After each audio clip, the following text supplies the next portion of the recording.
రాజకీయాలు శాశ్వతం కాదు, ప్రజలు శాశ్వతం, నీళ్లు శాశ్వతం అని కేసీఆర్ అన్నారు. మల్లన్న సాగర్ కట్టేటప్పుడు భూసేకరణకు ఎంతో ఇబ్బంది అవుతుందని నేనంటే హైదరాబాద్ కి జీవనాడిలా మల్లన్న సాగర్ అవుద్ది. ఇప్పుడు కొందరు ఇబ్బంది పడతారేమో కానీ లక్షల మందికి మేలు జరుగుద్దని కేసీఆర్ అన్నారు.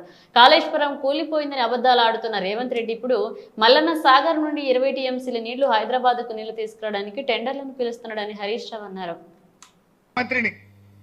నేను ఒకటి రెండు సార్లు మాట్లాడినా, సార్ ల్యాండ్ ఎక్విజిషన్ బాగా ఇబ్బంది అవుతుంది, రైతులతో ప్రెజర్ వస్తుందంటే వారు ఒక మాట అన్నారు, హరీష్ కొద్దిమంది కుటుంబాలు నష్టపోతాయేమో, ఇప్పుడు కొద్దిగా కష్టమైతుందేమో, కానీ రేపటి లక్షల వేల కుటుంబాలు బతుకుతాయి.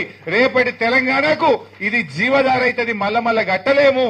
కష్టమైనా సరే రేపు మనం రాజకీయాలు శాశ్వతం కాదు, ప్రజలు శాశ్వతం, నీళ్లు శాశ్వతం. ఇది హైదరాబాద్ దగ్గరగా ఉంది. 50 టీఎంసీ రిజర్వాయర్ కట్టాలని చెప్పి పట్టుబట్టి ఆయన గారు ఆ రిజర్వాయర్ ని కట్టించారు. ఇలా అదే వరమైంది కదా. ఇవాళ రేవంత్ రెడ్డి ఇంతగానే ఏమెగురుతుండు. కాళేశ్వరం కూలిందని ఒక దిక్కు అంటాడు, మల్లన్న సాగర్ నుంచి హైదరాబాద్ కు 20 టీఎంసీల నీళ్లు తెస్తా అని 6,000 కోట్లతో టెండర్లు పిలిచిండు. మరి కాళేశ్వరమే కూల్తే నువ్వు మల్లన్న సాగర్కి వెళ్ళి 20 టీఎంసీల నీళ్లు ఈ హైదరాబాద్ కు మంచి నీళ్లు మూసి శుద్ధి చేయడానికి ఎక్కడి నుంచి తెస్తావో సమాధానం చెప్పాలి మిస్టర్ రేవంత్ రెడ్డి.